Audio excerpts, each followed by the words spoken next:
Hello, Hello, Sister Unity here with my compatriot, Squeaky Butthole. Jesse.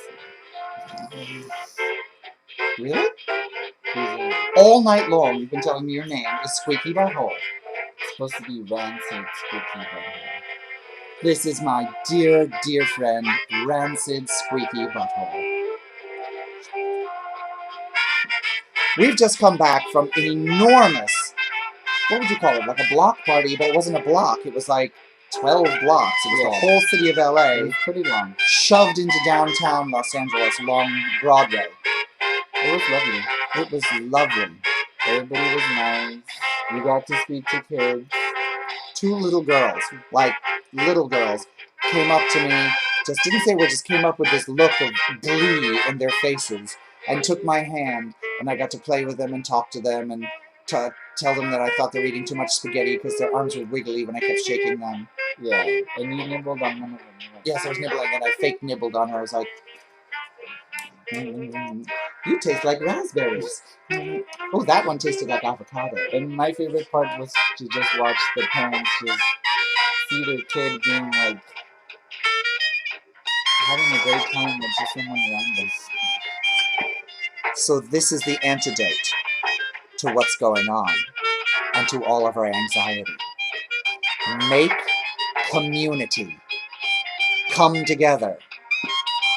Poor choice of words. Gather together. You what? I enjoyed it. I never. You can stay. Yeah, sure. No, I had a great time.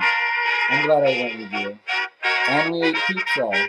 We had the best pizza. We Okay. had olives. If you live in Los Angeles, okay, here's the thing with our pizza here in LA that makes it, you gotta have tomato sauce. They do not give us tomato sauce, and those who do don't put herbs in the sauce. So order double sauce. Problem solved. Thank you, New York. But I'm serious about this as the antidote for the anxiety and for the fracturing and divisions in our society currently. Is we have to really make a concerted effort to come together and make a community together. And not necessarily make it political. We'll have all those marches and rallies to press our point home and to make people know that the majority of Americans prefer America with the sort of center to left leaning way that it's always gone, in which we can make incremental progress. Not this extreme rush to the right, as though that were the truth all along and what people wanted all along, which it wasn't. So we'll have time for all of those protests and those marches to assert our presence.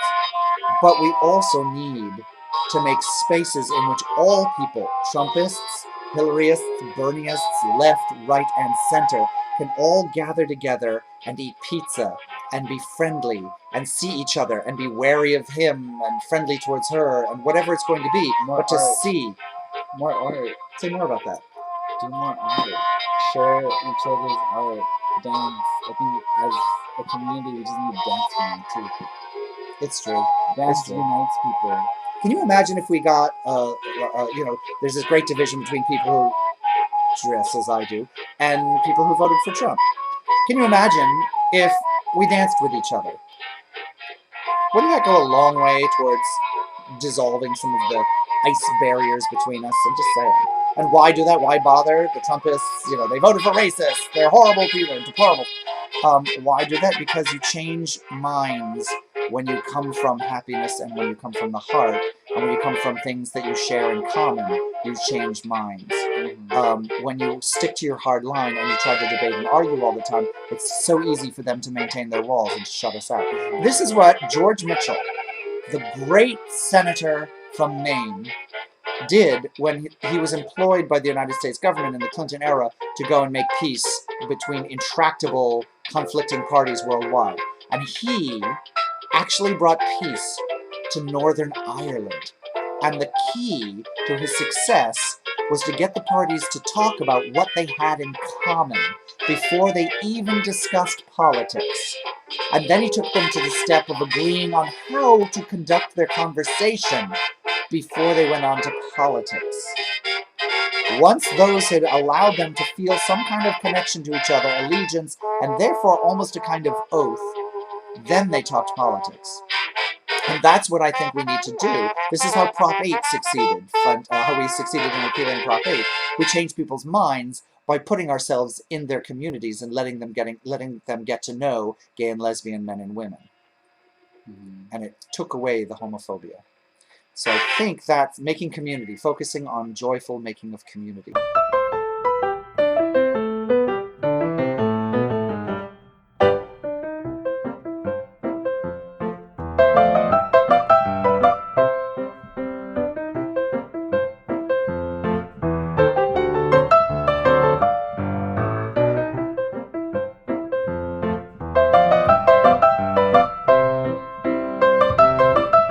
Minerals that cause them that sheen. It's the water I'm drinking now. It's filled with chromium.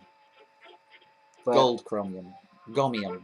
But my favorite thing about just our community...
This little piggy, I broke it over Christmas.